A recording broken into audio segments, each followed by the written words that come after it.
Arratsaldeon. Arratsaldeon guztioi. Gaur, urriak 19an, astelenean ohi denez, naiz eta 3. asteko astelenean izan, sinoperen hitzaldia izango dugu. Gure ikasturteko honen 2. hitzaldia.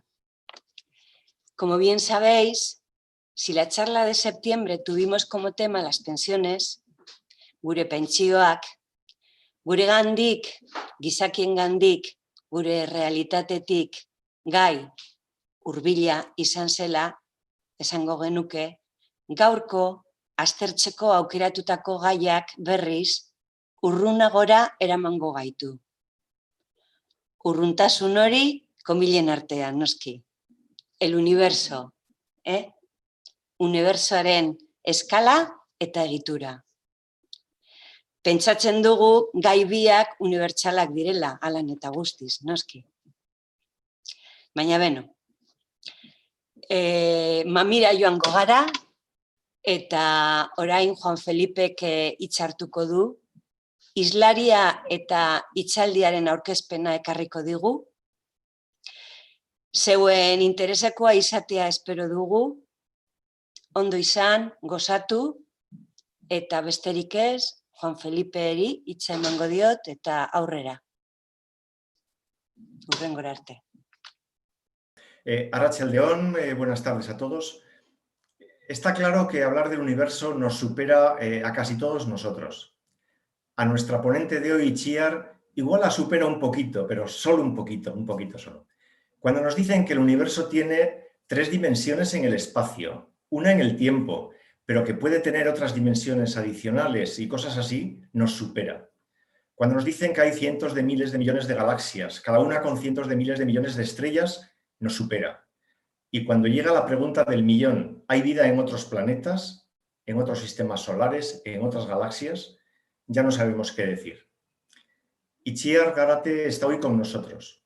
Es especialista en astrofísica, docente e investigadora. Va a tratar un poco de desasnarnos en ese tema y hacernos un poquito más sabios. Su intervención tendrá una duración de aproximadamente 30, 35, 40 minutos. Al finalizar la misma, como siempre y es habitual, pues se iniciará un debate con las preguntas de los asistentes. Y recordar que para plantear una pregunta lo tenéis que hacer a lo largo de la conferencia, escribiendo en el chat que tenéis en la parte derecha de YouTube. Un miembro de Sinope las irá recogiendo y se las pasará a la ponente al final de su charla. Adelante, Itziar, te cedo la palabra. Bueno, es que ricasco, muchas gracias. Buenas tardes a todos. Lo primero, bueno, quisiera agradecer, como no, a la Asociación Cultural Sinope por invitarme a dar esta charla y agradecer a todos los asistentes virtuales el haberse conectado, ya que, bueno, en este periodo pandémico, en este tipo de charlas online, no es tan fácil tener audiencia y siempre se agradece.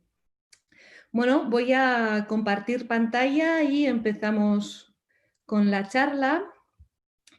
Yo hoy quiero hablaros de la escala y la estructura del universo.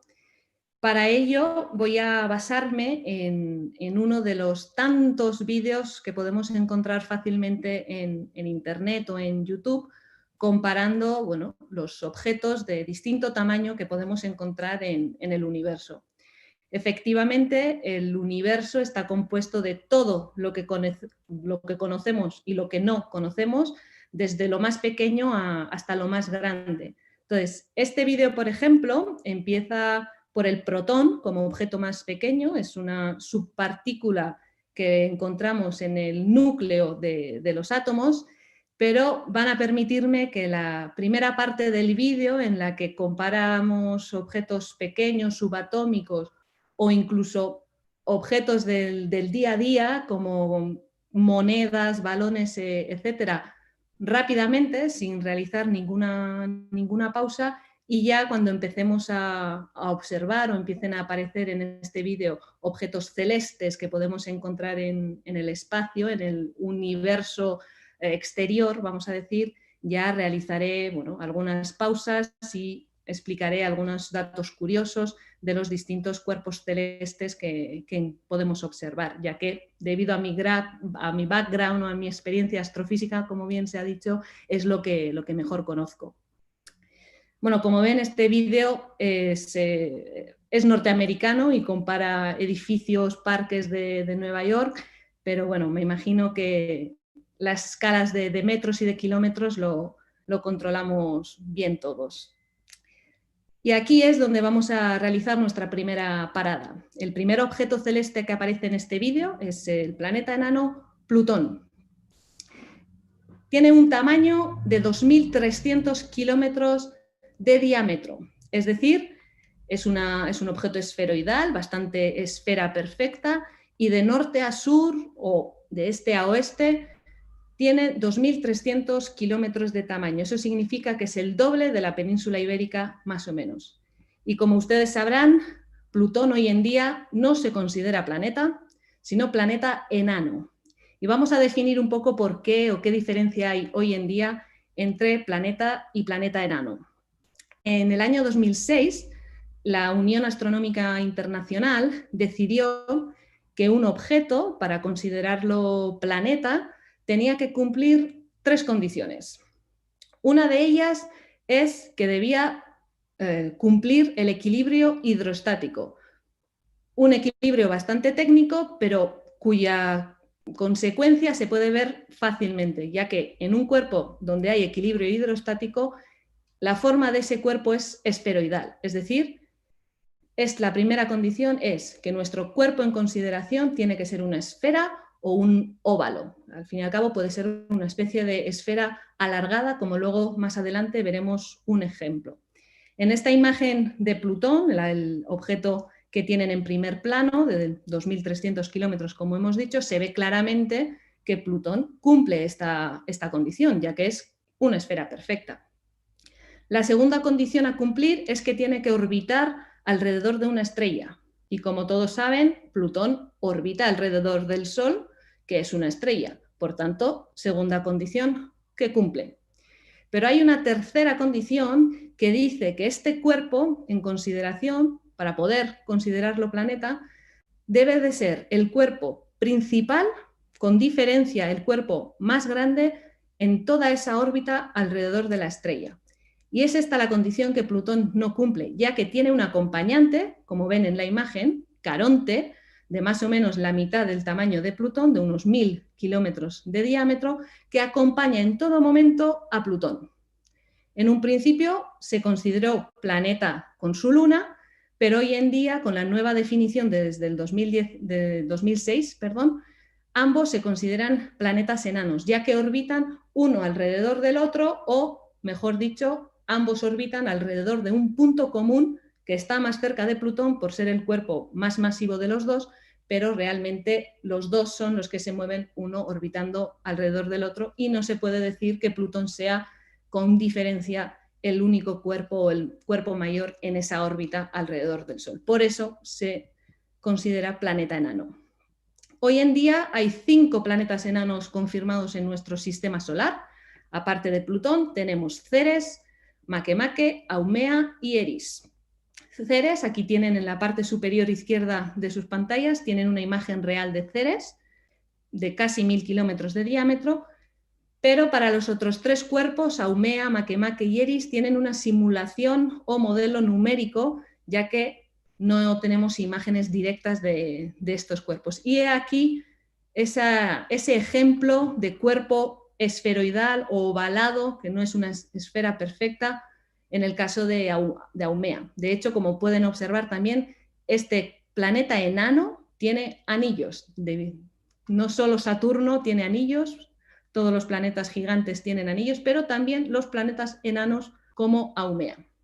Y como ven, he intentado y seguiré haciéndolo a lo largo de la charla, especificar si la imagen que ven es una simulación o una imagen real, ya que hay que tener cuidado con las imágenes astronómicas, pues no todo lo que vemos puede ser una imagen obtenida real directamente. Sin embargo, estos planetas enanos de unos 1.000, 2.000 kilómetros de tamaño no son los objetos más pequeños, los objetos menores que podemos encontrar en el universo, en el espacio exterior. En esta imagen les muestro dos ejemplos de lunas. Estas son las lunas de Marte, Phobos y Deimos, y como ven, solo tienen unos 10, 20, quizás 30 kilómetros de tamaño de norte-sur o este-oeste, y como ven, no tienen forma de esfera, son más bien menos uniformes, más heterogéneos. Tampoco son estos satélites naturales o estas lunas los objetos más pequeños que realmente podemos encontrar, porque seguro que saben que entre el planeta Marte y Júpiter tenemos todo un cinturón alrededor del Sol lleno de objetos rocosos que van desde el más grande, Ceres, casi unos 1000 kilómetros de tamaño, a objetos y rocas muy pequeñas de menos de 100 metros. De hecho, en esta gráfica lo que pretende mostrar la figura es que cuanto más grande el objeto, menos cantidad tenemos. Solo existe un Ceres, un objeto de 100 kilómetros, perdón, de casi 1000 kilómetros de tamaño, pero en cuanto reducimos el tamaño de esa roca, de ese cuerpo celeste que podemos encontrar en el cinturón de asteroides, la cantidad aumenta hasta casi 100 millones de objetos para las rocas de menos de 100 metros de tamaño. Por tanto, tenemos millones de rocas alrededor del Sol a una distancia entre Marte y Júpiter. Pero vamos a avanzar en el vídeo y vamos a ir aumentando el tamaño de los objetos que podemos observar y, por tanto, alejándonos un poco, cada vez un poco más de nuestra Tierra y de nuestra casa. Después de los planetas enanos, como no, vienen los planetas. Y tenemos principalmente dos grupos de planetas. El primer grupo, el de los planetas más pequeños, son los planetas terrestres, los que están más cerca del Sol, empezando por Mercurio, que es el más cercano y el más pequeño, con casi 5.000 kilómetros de diámetro. Después viene Marte, con casi 7.000 kilómetros, y como ven, Venus y la Tierra son muy parecidos en tamaño, con más de 12.000 kilómetros de diámetro. Estos dos planetas, Venus y Tierra, son los que más cerca están. Venus es el planeta que más se acerca a nosotros en promedio, y es muy interesante ya que tiene ciertas similitudes con la Tierra en tamaño, composición sólida, localización en el espacio y, como no, alrededor del Sol, pero en otros aspectos es muy distinta. Venus está completamente rodeada de nubes en todo momento, lo que genera un efecto invernadero increíble en el planeta y lo que hace que en la superficie haya más de 400 grados centígrados día y noche, más de 90 atmósferas de presión, una presión equivalente a la que aquí tendríamos a 1 kilómetro de profundidad en los océanos, por tanto una presión increíble. Tiene miles de volcanes en la superficie y, por tanto, la superficie es el infierno. Y por ello es muy, muy inhóspito, no hay posibilidad de vida en la superficie. Pero estoy segura de que hace unas semanas escucharon decir que se ha detectado fosfina, o nombre oficial fosfano, en las nubes de Venus, abriendo la posibilidad de que pueda existir vida en la atmósfera, no en superficie, pero sí en la atmósfera, donde las condiciones de temperatura, presión, etcétera, son mucho más suaves y posibilitarían más esa vida. Yo aquí, como investigadora de la atmósfera de Venus, quisiera poner un toque de atención, ya que, bueno, los titulares la mayoría de las veces están hechos para vender y hay que tener cierto cuidado a la hora de leerlos. Sí es verdad que se ha detectado fosfano, se ha detectado en una cantidad importante, además, y sí que abre la posibilidad de un origen biológico, una posible existencia de microorganismos que generen ese fosfano, ya que ese es el proceso por el que el fosfano se crea o produce aquí en la Tierra, gracias a la vida y a los microorganismos. Pero hay otro posible origen, y es el químico. En las atmósferas de Júpiter y Saturno hay fosfano, hay gran cantidad de fosfano, pero su origen es completamente químico, natural, pero químico.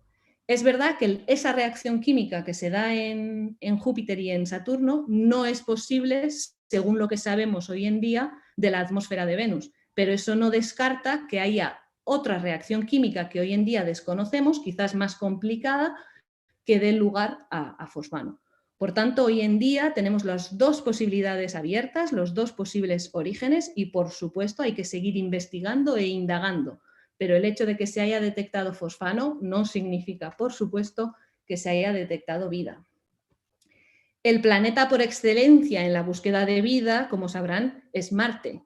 ¿Cuántas veces han escuchado que en Marte hemos encontrado agua? Seguro que más de una y más de 10, ya que cuando buscamos esa posible vida, vamos en busca del agua. Nosotros estamos basados en agua, la única vida que hoy en día conocemos es la basada en agua y, por tanto, en esa búsqueda de una posible vida siempre vamos en la detección del agua. Y en Marte tenemos agua en forma de vapor, en gas, en la atmósfera, tenemos agua en forma de sólido, en hielos en la superficie y hasta hace poco nos faltaba el agua líquida. Bueno, pues hace una semana escasa, 10 días, se ha confirmado que hay agua líquida en Marte. La detección realmente la hicieron, la primera detección, hace un par de años. El estudio detectó una especie de lago salado en el subsuelo de Marte, en el polo sur del planeta, debajo de una gran capa de hielos, tanto de carbono dióxido como de agua. Y 2 años más tarde, ahora, hace apenas 10 días, han confirmado la existencia de ese lago salado y además han encontrado más lagos alrededor de este primero. Por tanto, cerramos esa duda o esa incógnita de que en Marte haya agua o no líquida. Ahora ya sabemos que sí y, por tanto, otro punto de interés donde investigar y donde buscar esa posible vida fuera de la Tierra. Bien, una vez de analizar y de conocer los 4 planetas rocosos, los 4 pequeñitos, tenemos el segundo grupo, el de los planetas gigantes, los planetas gaseosos. Tenemos a Urano y a Neptuno, de más o menos 50.000 kilómetros de diámetro cada uno, y Saturno y Júpiter, que son los mayores. Como ven, Júpiter, el planeta más grande de los 8 en nuestro sistema solar, tiene aproximadamente 140.000 kilómetros de diámetro. Eso significa 10 veces más diámetro que la Tierra, lo que en volumen significaría alrededor de 100 veces una esfera mayor que la Tierra. De hecho, estos 2 planetas gigantes, los 2 mayores, Júpiter y Saturno, son tan grandes que sus fenómenos atmosféricos, es decir, una tormenta, por ejemplo, la gran mancha roja de Júpiter, es más grande que todo nuestro planeta. Hoy en día, la gran mancha roja de Júpiter mide una Tierra y media, más o menos. Pero es que hace un siglo, hace 100 años, esa misma mancha roja medía 3 veces la Tierra. Podrían caber 3 tierras completas en ese fenómeno atmosférico. Vuelvo a repetir, es una sola tormenta de Júpiter que ocupa 3 planetas nuestros. De hecho, esta tormenta se ha observado durante más de 400 años. Es la tormenta más longeva que hoy en día conocemos en el sistema solar. Y en el caso de Saturno, por ejemplo, donde también podemos encontrar fenómenos atmosféricos y tormentas de tamaño de la Tierra, tenemos otro caso interesante que es su luna Titán. Titán tiene más de 10.000 kilómetros de tamaño y, por tanto, casi el mismo tamaño que nuestro propio planeta, que nuestra Tierra. Y aparte del tamaño, lo que hace interesante a Titán, al menos desde el punto de vista astrobiológico que tanta noticia nos ha traído últimamente, es que en Titán tenemos un ciclo parecido al ciclo hidrológico que tenemos aquí en la Tierra, pero basado en el metano. Es decir, aquí en Tierra, el agua que tenemos en océanos, ríos, etcétera, se evapora con la temperatura caliente y pasa a formar parte de la atmósfera en forma de gas. Cuando se encuentra con zonas frías, puede condensar y, por efecto de la gravedad del peso, caer, precipitar en forma de lluvia, cerrando así el ciclo y volviendo a repetirse indefinidamente. Bueno, pues en Titán sabemos que ocurre lo mismo, solo que en vez de con el agua, con el metano. Sabemos de la existencia de lagos de metano. Aquí tienen una imagen donde se ha coloreado en azul las partes donde se encontrarían los lagos de metano, y hay evidencias de que hay metano en forma de gas en la atmósfera y que cae como lluvia, precipita otra vez volviendo a lagos y cerrando ese ciclo. Por tanto, abre la posibilidad de la existencia de una vida, salvo que en vez de basarse en agua, como sería nuestro caso, el tipo de vida que hoy en día conocemos, podría haber una vida basada en el metano, podría originarse y evolucionar una vida distinta a la nuestra que realmente recogiera ese aporte energético del metano y no del agua. Pero hay todavía otro punto astrobiológico interesante en Titán, y es una propiedad compartida con más lunas o más satélites de estos planetas gigantes, como puede ser Encélado, luna de Saturno, perdón, o Europa, luna de Júpiter, y es que en todos ellos cada vez estamos más seguros de que hay un océano de agua debajo de la superficie.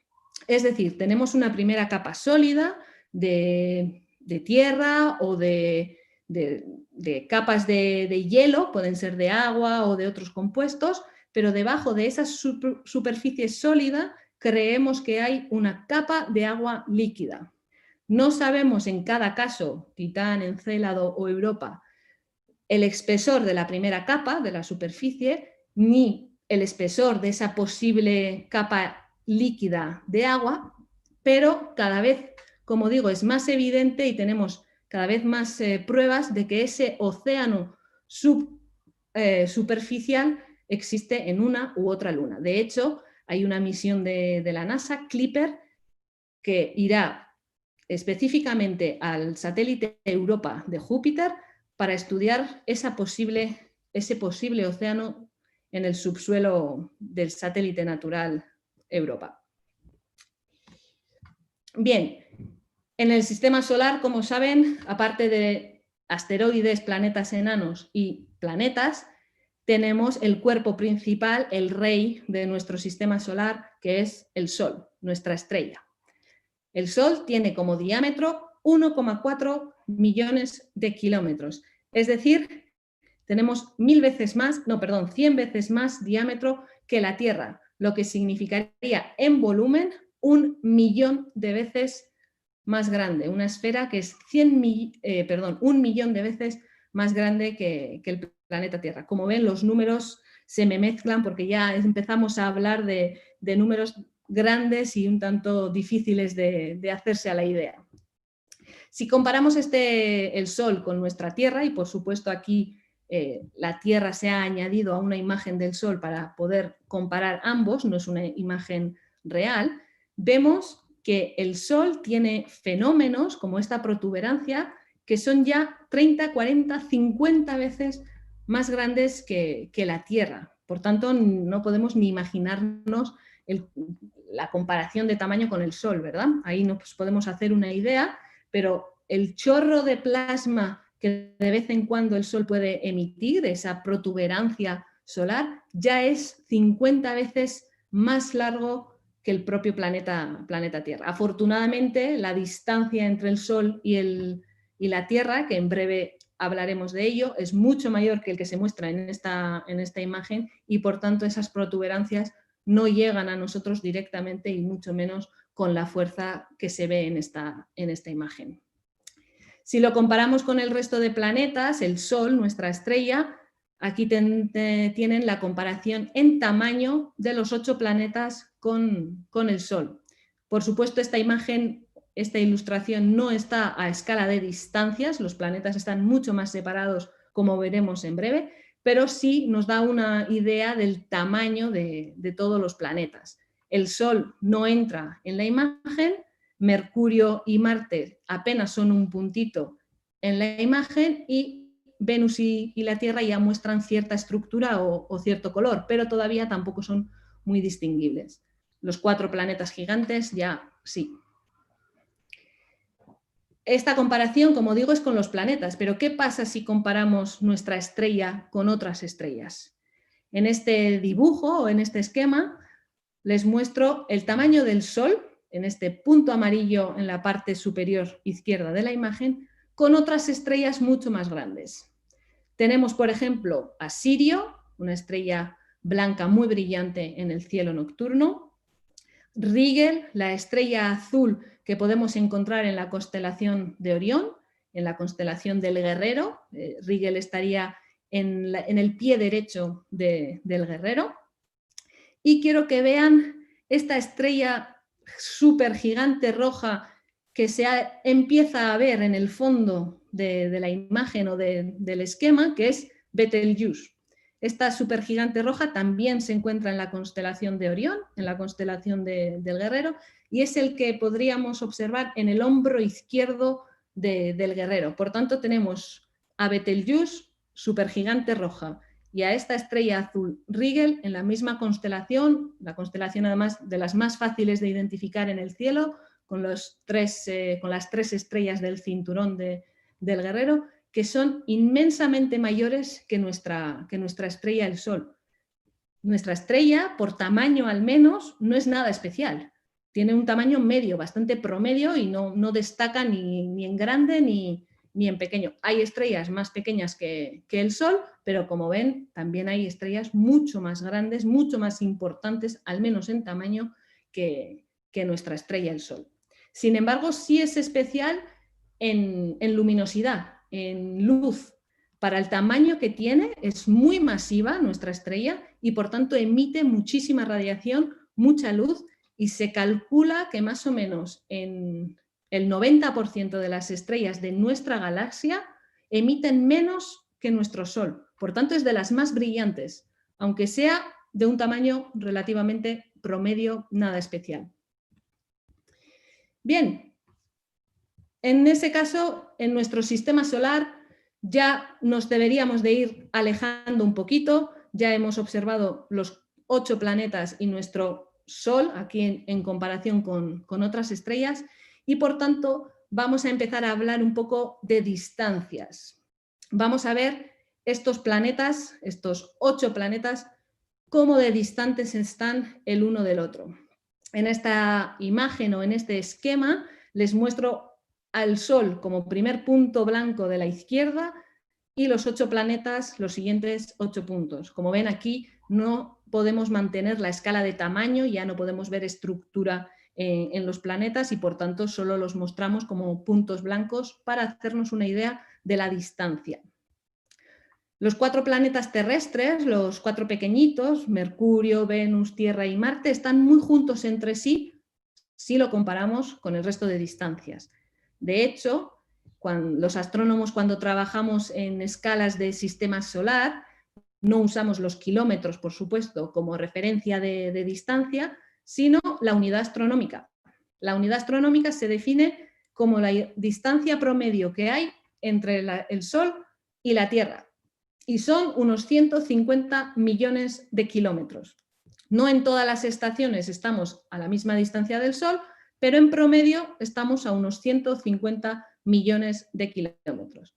Esa distancia la definimos como una unidad astronómica, la posición de la Tierra, y con esa referencia Júpiter, por ejemplo, estaría a 5 unidades astronómicas, 5 veces más lejos del Sol que lo que estamos nosotros, Saturno a 10, Urano a 20 y Neptuno a 30 unidades astronómicas. Por tanto, como ven, los 4 gigantes no son los planetas más grandes, no solo son los planetas más grandes, sino son los que más diferenciados y separados están entre sí.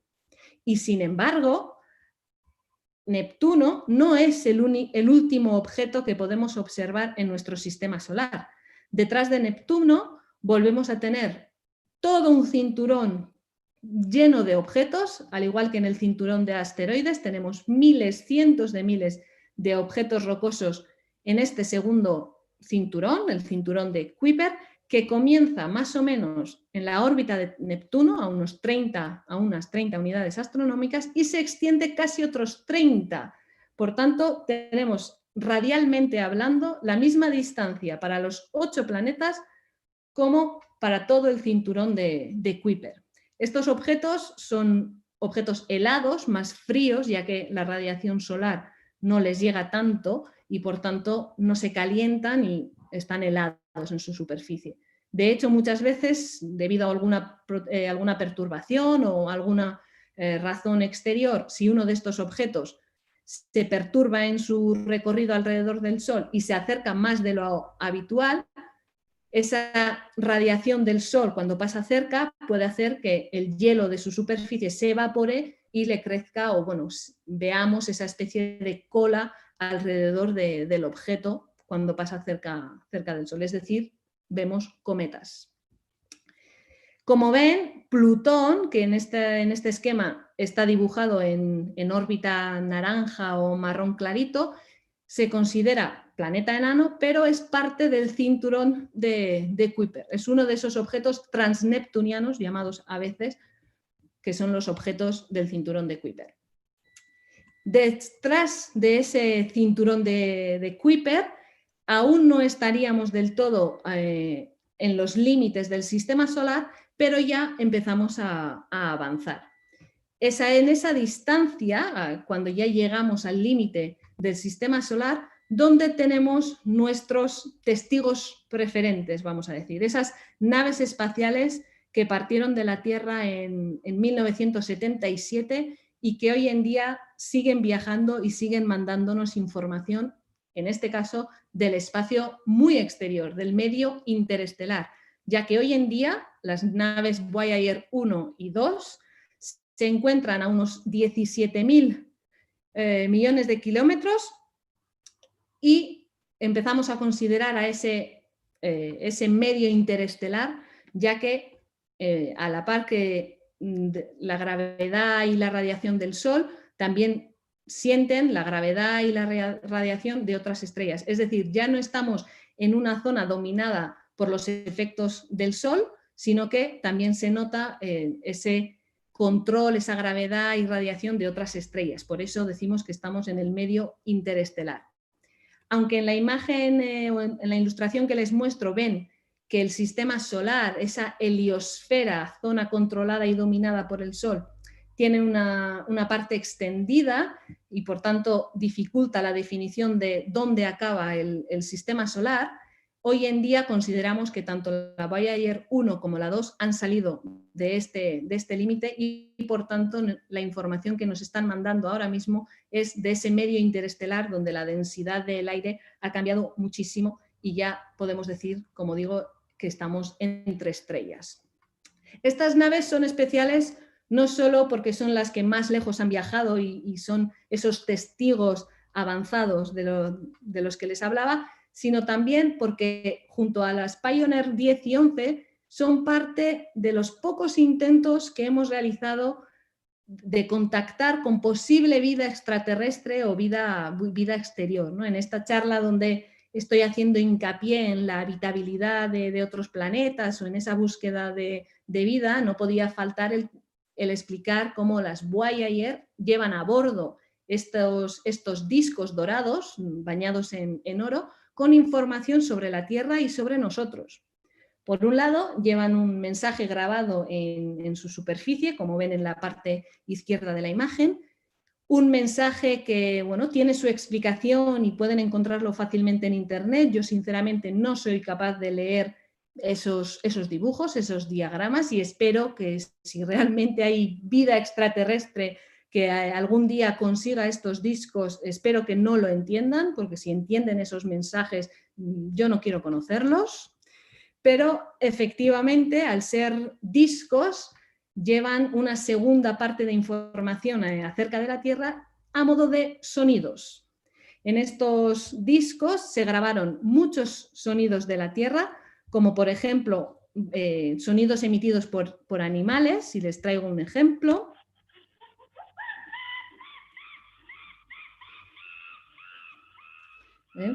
Sonido de monos y de chimpancés. También sonidos creados por el hombre, maquinaria como el tren.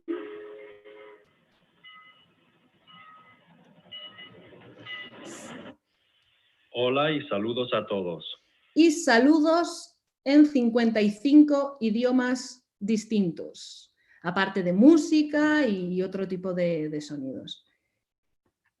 si realmente, vuelvo a decir, si realmente hay vida extraterrestre y consiguen estos discos, si hablan alguno de esos 5 idiomas, nos entenderán y quizás vengan a saludarnos, pero lo dudo mucho.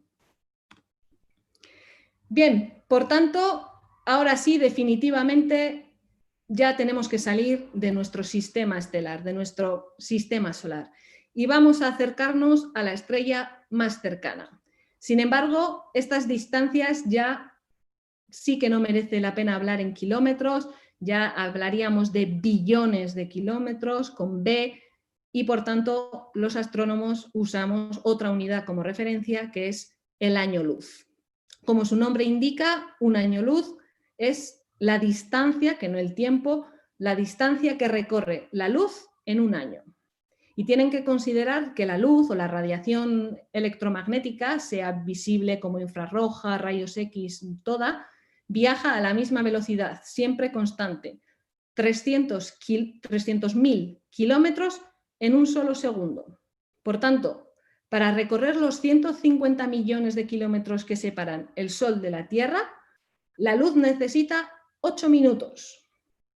Imagínense la distancia que es un año luz. Son unos 10 billones de kilómetros, con B, millón de millón. Pues la estrella más cercana, Próxima Centauri, está a 4,2 años luz, es decir, a 42 billones de kilómetros. La luz necesita 4 años para llegar allí, o la luz de esa estrella necesita 4 años para llegar a nosotros. Esta estrella es interesante no solo porque es la más cercana, sino porque es parte de un sistema triple. Es decir, son 3 estrellas las que orbitan una alrededor de la otra, o mejor dicho, al igual que en el caso de Plutón con Caronte, las 3 estrellas orbitan alrededor de un punto vacío, pero común, formando un sistema muy complicado en el que tenemos 3 objetos girando y moviéndose en el mismo espacio. En la imagen de la derecha ven 2 de esas 3 estrellas, las 2 más brillantes son fáciles de detectar, pues la que está más cercana a nosotros es una estrella roja débil que se encontraría dentro de este círculo rojo que pueden ver en la imagen de la derecha. Pues esta estrella todavía tiene algo más interesante, y es que alrededor de ella orbita un planeta. Y no es un planeta cualquiera, es un planeta habitable. Es el exoplaneta habitable más cercano que conocemos. Esta imagen, por supuesto, es una ilustración, no tenemos resolución suficiente como para hacer imágenes, fotos de planetas alrededor de otras estrellas, pero pueden observar en esta ilustración cómo en esa enana roja débil y en las 2 brillantes del fondo tenemos un posible, este planeta orbitando. ¿Por qué es un planeta habitable? ¿Qué consideramos por planeta habitable? No podemos detectar aún hoy en día si hay o no hay agua en esos planetas, no al menos en la superficie, pero sí podemos calcular y medir la distancia que hay entre la estrella y el planeta y por tanto conocer su temperatura, su presión y ciertas otras condiciones a modo general. Si cumple ciertas condiciones, cierta temperatura, que la temperatura esté entre ciertos límites, lo mismo para la presión, etcétera, eso podría indicar que hay o que puede haber agua líquida en su superficie. Si esas condiciones, esa posibilidad existe, decimos que un exoplaneta es habitable. Bueno, pues hoy en día, de los más de 5.000 exoplanetas confirmados que tenemos alrededor de otras estrellas, más de 60 son habitables. Más de 60 cumplen las condiciones necesarias para tener agua líquida en su superficie. Y como he dicho antes, el agua es nuestro camino en búsqueda de esa posible otra vida. Hay algunos exoplanetas que orbitan su estrella a modo solitario, como es este caso, y hay otros que componen un sistema planetario como el nuestro. Hoy en día hemos detectado ya bastantes sistemas planetarios, y aquí les muestro un ejemplo alrededor de la estrella TAPPIST-1, donde se han detectado 7 planetas, un sistema de 7 planetas, y 3 de ellos cumplen las condiciones para poder tener agua líquida.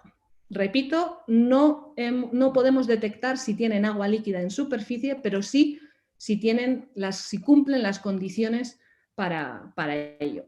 Hoy en día sí que empezamos a tener cierta resolución para detectar si estos exoplanetas tienen atmósfera o no, una atmósfera general, y la composición general de algunas de esas atmósferas, pero no podemos llegar a más porque, como ven, la más cercana es la de Próxima Centauri y está a 4 años luz. Bien, pues si nos juntamos y tenemos, como hemos visto, esa preferencia a formar sistemas planetarios, a vivir en conjuntos de planetas, las estrellas también tienen esa tendencia y tienden a juntarse. Como saben, la materia atrae materia por la fuerza de gravedad y somos conjunto de conjuntos. Bueno, pues el conjunto de estrellas en el que vivimos, nuestra galaxia, se llama Vía Láctea y tiene un tamaño de 120 años luz. Eso equivale a 1 trillón de kilómetros, más o menos, kilómetro arriba abajo. Esta imagen, esta ilustración, como digo, es una ilustración, nunca veríamos nosotros nuestra galaxia desde una perspectiva aérea, desde arriba, pero como ven es una galaxia espiral, muy clásica, muy común en el universo, donde tenemos una parte central brillante, muy brillante de la galaxia, donde posiblemente, y en nuestra galaxia ocurre así, hay un agujero negro en el centro y varios brazos espirales que salen de este centro brillante. Nosotros estamos aquí, donde pone Sun, Sol. Como ven, no estamos en uno de los brazos espirales principales, no estamos en el brazo de Perseo ni en este otro de Scutum Centaurus, estamos en un brazo mucho más débil, en el de Sagitario, o en la parte de Orión que sale de Sagitario, y por tanto es una zona bastante privilegiada, ya que no estamos demasiado cerca del centro brillante y masivo, pero tampoco en la parte más exterior de la Vía Láctea. Al igual que los planetas y las estrellas, las galaxias también tienden a juntarse entre sí y por tanto se atraen y se construyen grupos de galaxias. La nuestra se llama Omega y en ella tenemos las galaxias más cercanas como Andrómeda. Andrómeda es la que más cerca tenemos y está a 2 millones de años luz, es decir, a 20 trillones de kilómetros. Y ustedes dirán, bueno, 20 trillones, eso es mucha distancia, yo no tengo que preocuparme por Andrómeda. Pues no se confundan, la Vía Láctea y Andrómeda se están aproximando. Hay estudios que dicen que dentro de, sí, muchos años, pero dentro de algunos años, estas dos galaxias chocarán, se fusionarán y solo quedará una galaxia como resultado de este choque. Así que creo que deberíamos de empezar a preocuparnos.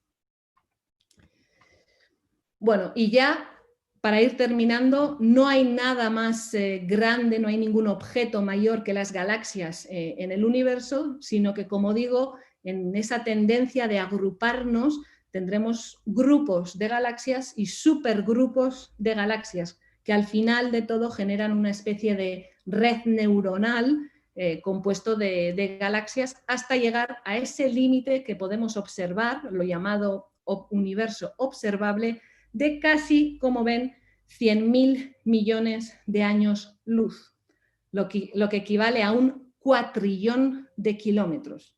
El universo observable tiene un tamaño de 1 cuatrillón de kilómetros, 1 millón del millón del millón de millones.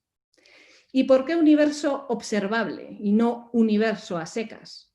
Bueno, como ya les he dicho, la luz viaja a una velocidad constante, a 300.000 kilómetros por segundo. La luz, como cualquier radiación electromagnética.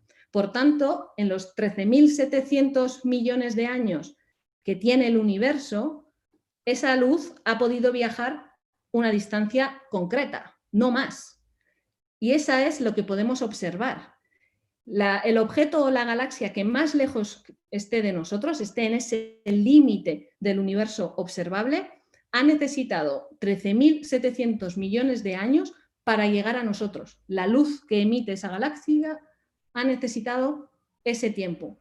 Por tanto, cualquier objeto, cualquier galaxia, cualquier estrella que esté más lejos, no ha podido emitir una luz que nos haya llegado y por tanto aún no lo hemos observado. Quizás exista, seguro que hay más objetos, más galaxias más allá, pero su luz no ha tenido suficiente tiempo para llegar a nosotros. Por eso tenemos ese límite del universo observable. Y por eso mismo también, como habrán escuchado más de una vez, se dice que los astrofísicos miramos al pasado, porque la galaxia que está ahí justo al límite, si su luz ha necesitado 13.000 millones de años para llegar a nosotros, la información que realmente estamos recibiendo, lo que estamos observando, es algo de hace 13.000 millones de años. Por tanto, estamos detectando el pasado, esos inicios del universo. Aquí, por ejemplo, les muestro una imagen captada por el telescopio espacial Hubble. No es una foto, una instantánea tomada en un momento concreto, sino es una composición de muchas detecciones hechas alrededor, creo que en torno a 15 años, algo así, a lo largo de 15 años, y equivale a una porción del cielo que ocuparía más o menos nuestra mano si pusiéramos así mirando al cielo la proyección de nuestra mano. Por tanto, es una porción muy pequeñita del cielo y como ven ya hay miles de galaxias que podemos observar. Aquí hay galaxias cercanas cuya luz que observamos no es tan antigua, desde unos millones de años solo, por ejemplo, pero también hay galaxias cuya luz se emitió al inicio de los tiempos, al inicio del universo y por tanto son las más antiguas que podemos observar. Como ya se ha dicho en la introducción de la charla, se estima que hay 100.000 millones de galaxias en todo el universo y se estima que en cada galaxia de media hay 100.000 millones de estrellas. Por tanto, eso es una barbaridad de estrellas en todo el espacio exterior. Además, como les he mostrado, cada vez detectamos más planetas, más exoplanetas alrededor de esas estrellas. Muchos de esos planetas pueden tener agua líquida o pueden tener otras condiciones para otro tipo de vida que aún es desconocido para nosotros. Por tanto, tenemos una puerta bien grande abierta hacia esa posible habitabilidad y esa no soledad en el universo. Y bueno, con el universo observable efectivamente se termina nuestro universo, se termina este vídeo en el que me he basado para mostrarles las diferentes escalas y cómo se agrupan en el universo y termino simplemente invitándoles a que jueguen, a que observen y analicen ustedes mismos la segunda versión de este vídeo. Yo he partido de un vídeo simple de 3 minutos y medio, pero hay una segunda versión llamada The Scale of the Universe 2. Pueden encontrarlo en esta página, en este enlace de aquí, en la parte superior derecha. Es una página web interactiva con una barra horizontal que podemos mover a nuestro antojo a la izquierda y a la derecha para observar objetos más pequeños o más grandes. En la escala de los pequeños, esta página web va más allá del protón, vemos subpartículas todavía más pequeñas que el protón, y en las escalas grandes, bueno, no podemos ir a objetos más grandes porque, como ya les he dicho, el universo observable es lo mayor que podemos observar y tener, pero tiene un extra añadido esta página web y es que en cada uno de los objetos, y como ven hay muchos más objetos en todas las escalas para tener esa comparación, en cada uno de los objetos podemos clicar, pinchar encima de ellos y nos da una breve introducción o explicación de cada uno de los objetos. Por tanto, pueden analizar asteroides, lunas, galaxias, nebulosas y todos los demás cuerpos celestes que podemos encontrar en nuestro universo observable. Y con esto termino. Muchas gracias por su atención y pasamos al turno de preguntas.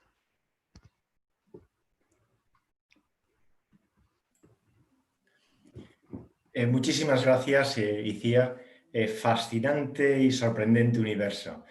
Recibe un aplauso de todos los que estamos aquí cerca en Sinope, de todas las personas que nos están escuchando. Tiene que ser virtual, pero ¿qué le vamos a hacer? Así es lo que nos toca vivir en estos momentos. Muchas gracias. Vamos ya con el tiempo de debate, que también es virtual. Juan Pablo Ibarra, miembro de la Junta de Sínope, ha estado recogiendo las preguntas de los asistentes y te las va a trasladar, Iciar. Adelante, Juan Pablo.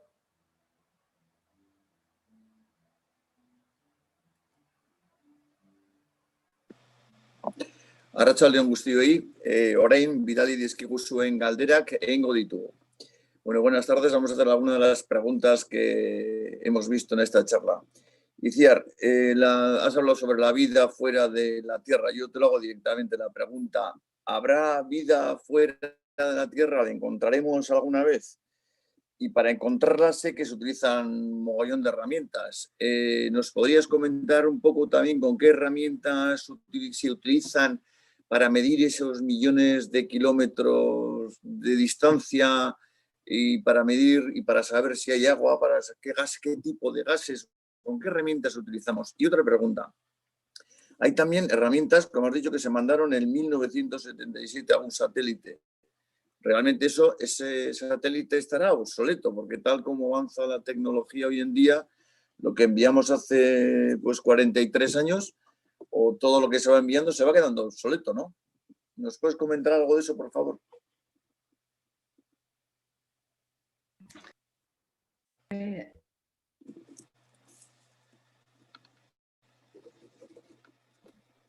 ¿Se me oye? Ahora, sí. Bueno, si hay vida o no en el universo, no hay vida que hayamos detectado. No puedo afirmar que haya vida. Efectivamente, como han visto, el universo es muy grande. Hay muchísimas galaxias, muchísimas estrellas en cada una de ellas y puede haber, bueno, miles de millones de planetas en todo el universo. Que en toda esa estadística solo haya evolucionado la vida en uno de esos planetas, bueno, estadísticamente es poco probable, pero efectivamente nosotros somos consecuencia de muchas causas y de muchas casualidades. Por tanto, bueno, hay quien defiende que los números son lo suficientemente grandes como para que la probabilidad sea suficiente y sí haya vida en el universo, y hay quien defiende que no, que somos hijos de la casualidad y que no. Yo personalmente creo que el espacio, el universo es demasiado grande y que algo tiene que haber. Pero ahí entra en juego la segunda pregunta, si seremos capaces de detectarlo. En mi opinión personal, no, porque efectivamente todavía somos capaces de detectar, bueno, lo más cercano. Lo que está más lejos, como galaxias más cercanas, sí que las observamos y detectamos con luz su presencia, pero no tenemos suficiente resolución como para detectar planetas en las galaxias más lejanas o ya menos las condiciones y la composición que puede tener ese planeta, ¿no? Esos estudios de habitabilidad todavía se quedan lo suficientemente cerca de nosotros, dentro de nuestra galaxia y en épocas que son más o menos contemporáneas a nosotros. Por tanto, ya no solo tendríamos que coincidir en espacio, estar más o menos en las estrellas que estén juntas en la misma galaxia y en el mismo entorno, sino que además tendríamos que coincidir también en tiempo y por tanto ya ahí las probabilidades van disminuyendo. Por tanto, en mi opinión, no es tan fácil y no en un futuro cercano, ni seguramente mediano, lejano, no vamos a detectar ninguna vida. En cuanto a si los satélites están obsoletos, por ejemplo, las Voyager que se lanzaron en 1977, efectivamente es tecnología muy antigua, pero es tecnología que todavía funciona. Al espacio solo mandamos tecnología de la cual estemos 100% seguros. Las misiones empiezan a prepararse 10, 15, 20 años antes de lanzarlas y solo con tecnología que conocemos a la perfección y que sabemos que va a funcionar sin problemas. Entonces, efectivamente, es tecnología antigua que si comparamos con tecnología terrestre que usamos en el día a día, es tecnología obsoleta, pero no tecnología que haya dejado de funcionar. De hecho, es la más fiable y por eso se elige esta tecnología para enviarla al espacio.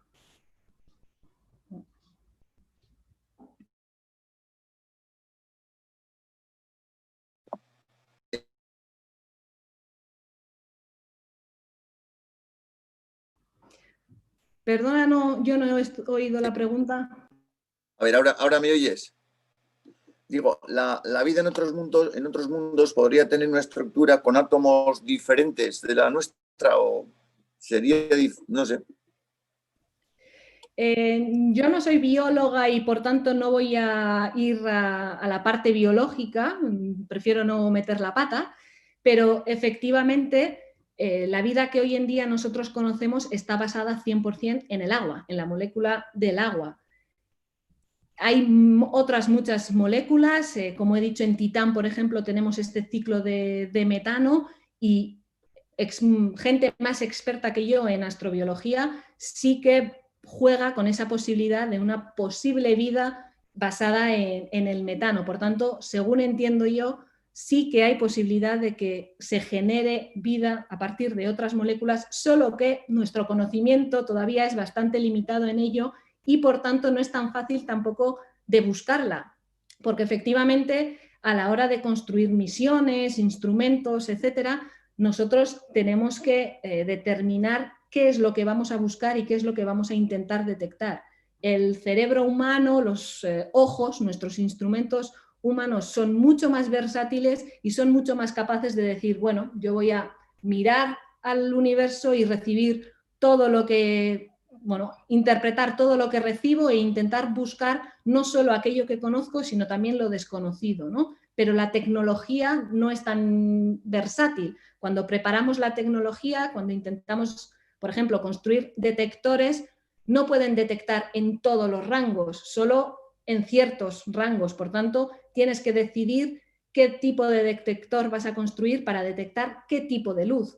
Si la infrarroja, si la radiación X, la ultramorada, etcétera, etcétera. Entonces, no puedes observar todo, no puedes abrir los ojos y recibir todo lo que te llega, ¿no? Entonces, muchas veces es verdad que somos un poco, nos centramos mucho en nosotros y en lo que conocemos y cerramos posibilidades a detectar lo desconocido por eso mismo, porque es muy difícil preparar un instrumento que detecte lo desconocido, porque no sabes qué propiedades tiene.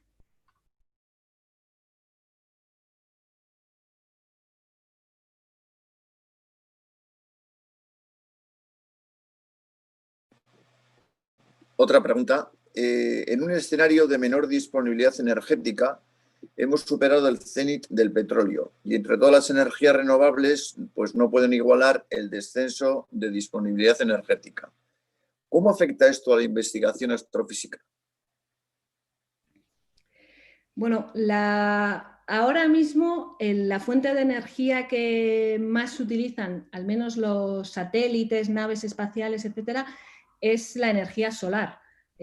Como ven, las Voyager 1 y 2 son las naves espaciales que más lejos han ido y ahora mismo están viajando por inercia, ya que en el espacio no hay nada que los frene y por tanto siguen esa velocidad que les dimos al comienzo. Todas las demás misiones y satélites que hemos enviado al espacio se quedan cerca, bueno, se quedan en el sistema solar, cerca, astronómicamente hablando, del Sol y por tanto les llega la radiación solar y los paneles solares son la fuente de energía que principalmente usamos. Y afortunadamente el Sol no se está agotando. Puede tener cierta variabilidad de luminosidad en el tiempo, pero no suficiente como para que lo notemos. Sí sé que han empezado a crear y probar algunas baterías nucleares o bueno, obteniendo energía de reacciones nucleares, pero todavía no es lo habitual, pues no es lo más estable y como decía justo antes, todavía preferimos utilizar tecnología 100% segura y testeada. Por tanto, yo creo que en principio no afecta mucho esa disminución de recursos en la Tierra. Te leo una pregunta. ¿Todas estas órbitas de los planetas son en el mismo plano? Como aparece en las ilustraciones, ¿el cinturón de Kuiper es anular o esférico? No todas las órbitas están perfectamente en el mismo plano, pero la diferencia es muy pequeña. Bueno, Plutón sí que se aleja, pero Plutón es planeta enano, por tanto no entraría en la categoría de los 8 planetas, pero efectivamente no todo está alineado en el mismo plano perfectamente, solo que la diferencia de inclinación de esas órbitas es muy pequeña, son apenas unos grados. Creo que todos los planetas tienen su órbita en un margen de 5 grados, si no me confundo, y por tanto esa diferencia es casi despreciable y a la hora de ilustrar, de hacer esquemas, no se tiene en cuenta. Plutón efectivamente sí está, su órbita sí está más inclinada, al igual que muchos de los objetos del cinturón de Kuiper, porque el cinturón de Kuiper ni es anular ni es esferoidal, es una cosa intermedia. En la parte interna del cinturón tenemos un cinturón muy estrecho, por tanto esa parte interna sí tendría una forma anular, pero en cuanto vamos separándonos del Sol o cuanto más alejados del Sol estamos, cuanto más al exterior en ese cinturón de Kuiper, el cinturón se va ensanchando en espesor y por tanto empieza a coger una forma bastante más esferoidal y se junta con la nube de Oort, que esa sí ya es esferoidal y es una especie de capa esférica que rodea todo el sistema solar y donde también hay objetos rocosos helados. Sí. Otra preguntita. Ya ves que hay varias preguntas, ¿eh? Cuando la atracción del Sol es cero en los confines del sistema solar, ¿se podría decir que ahí acaba el sistema solar? Sí, la definición más utilizada hoy en día para sistema solar efectivamente es esa zona donde tenemos dominio y efecto del Sol.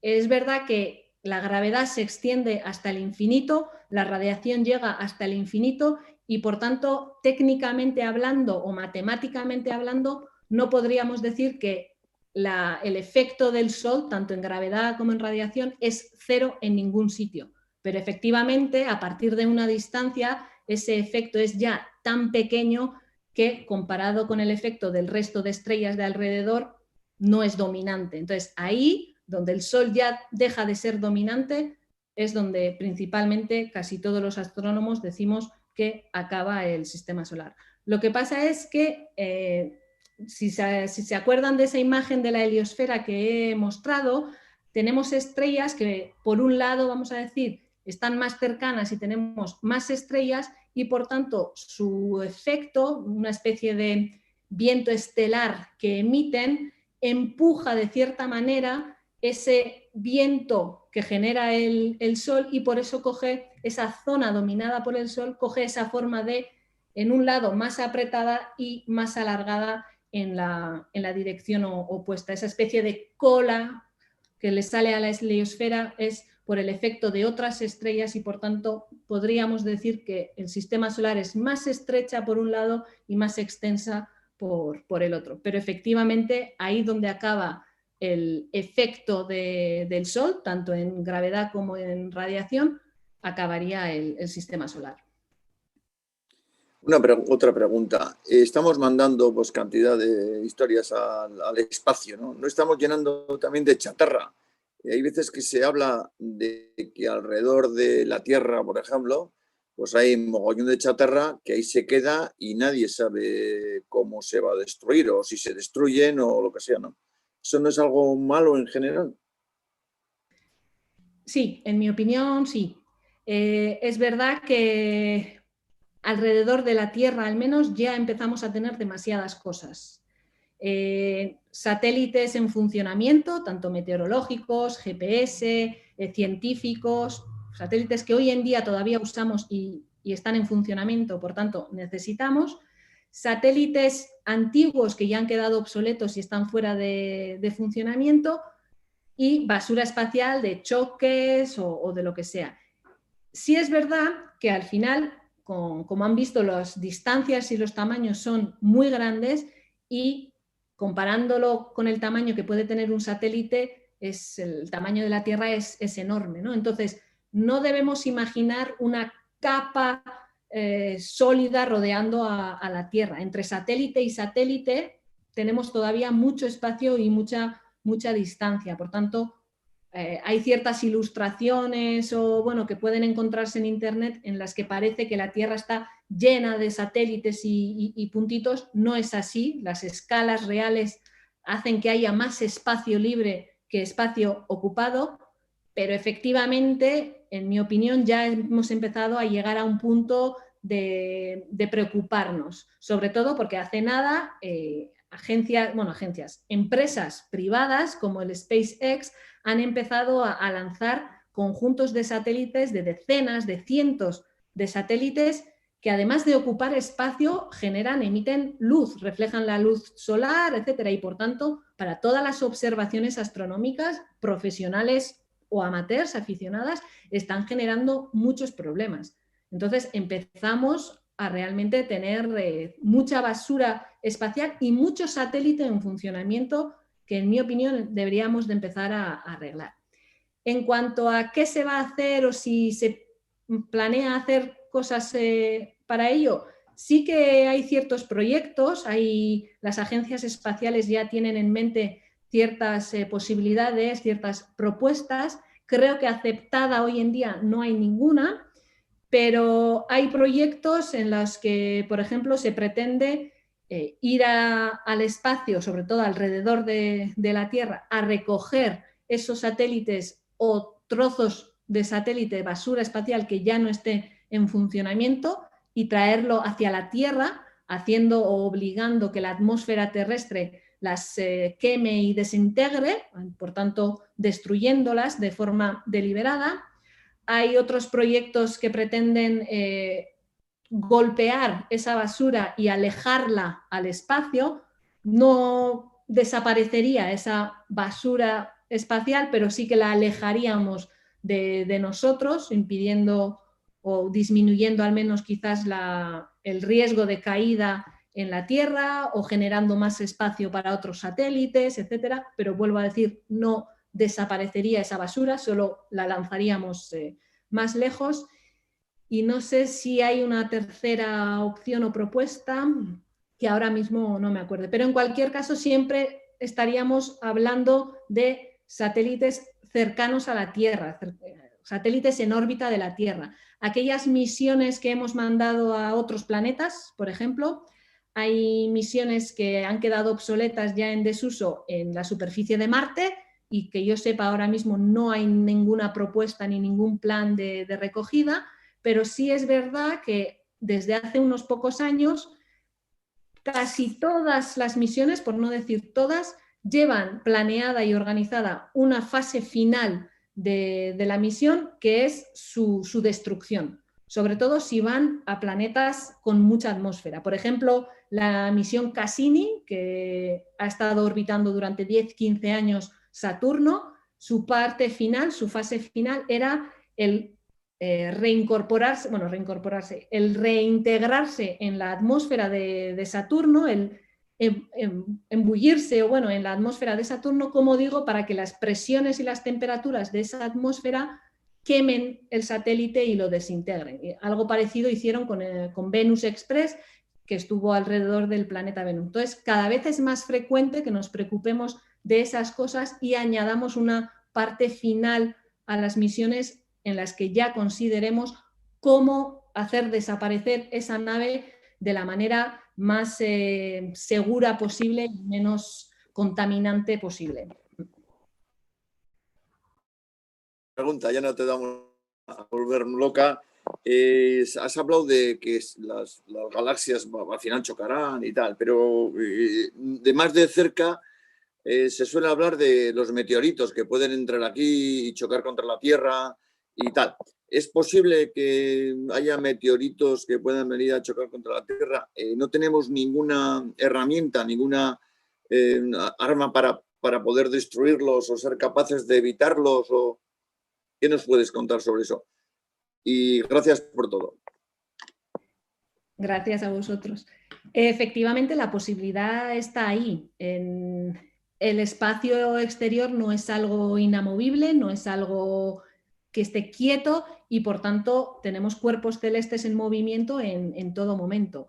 Tenemos cuerpos, rocas pequeñitas que caen a la Tierra todos los días. Todos los días recogemos meteoritos, o bueno, recibimos, mejor dicho, meteoritos del espacio exterior. Lo que pasa es, como ya he dicho, que la mayoría de ellas se desintegran en la atmósfera porque gracias a tenemos esa atmósfera que es lo suficientemente densa como para desintegrar por fricción y por calor casi cualquier objeto pequeño que entre en contacto con ella. Afortunadamente, también tenemos lo suficientemente cerca, astronómicamente hablando, a Júpiter y, por tanto, casi cualquier cuerpo que se acerque a nosotros desde fuera del sistema solar se sentiría mucho más atraído por Júpiter que por nosotros y, por tanto, caería casi con toda la seguridad antes en Júpiter que en nosotros. Ya es una especie de segunda barrera que tenemos hacia esos cuerpos.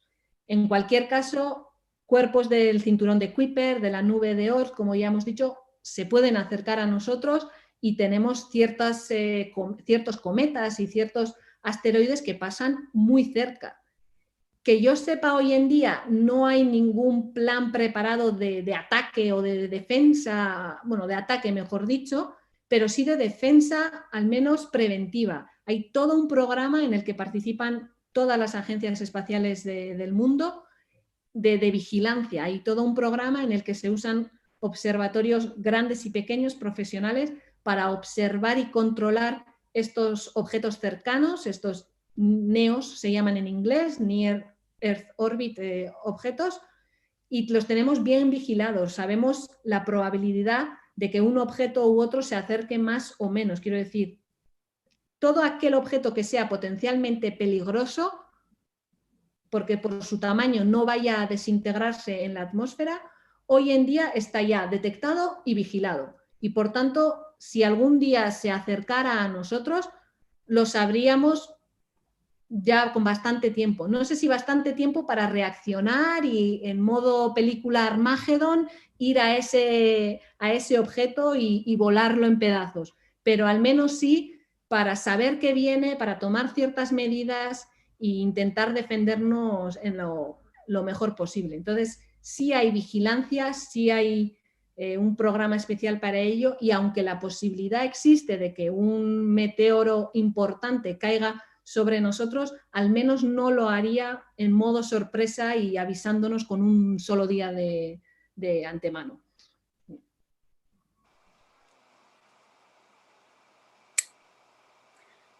Gracias de nuevo. Es una pena, el tiempo ha pasado muy rápido, pero bueno, pues hasta aquí la conferencia de hoy. La finalizamos anunciando que la sesión ha sido grabada y estará disponible en la cuenta de YouTube de Sinope. Desde Sinope, muchas gracias de nuevo por la conferencia estelar de Itziar Gárate. Gracias también al equipo técnico que ha hecho posible la transmisión y, cómo no, a las personas que nos habéis acompañado hoy. Nos veremos en la próxima, el segundo lunes de noviembre. Esta vez hablaremos de historia, con un ponente verdaderamente de lujo. Tendremos al catedrático de la Universidad de Zaragoza, Carmelo Romero Salvador, y dedicará su conferencia a la historia contemporánea. Espero que sea de mucho interés para todos. Hasta pronto. Eskerrik asko, agur.